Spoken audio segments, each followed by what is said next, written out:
Hi అండి. ఈరోజు నేను సన్న కారాలు చేసుకుంటున్నాను. అందుకోసం శనగపిండి అండి 2 గ్లాసెస్ తీసుకున్నాను. ఇందులో 1 గ్లాస్ బియ్య పిండి పోసుకుంటున్నాను. 1/2 గ్లాస్ పుట్నాల పప్పు మిక్సీ పట్టి వేస్తాను.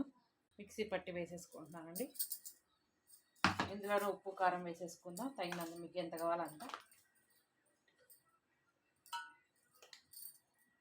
వాటర్ పోసుకొని వండలా కలుపుకుందాం.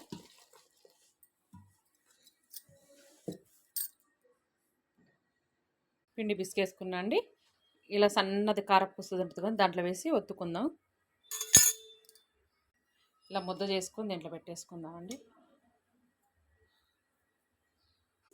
ఆయిల్ వేడైందండి. ఇలా తిప్పుకుందాం అంతా.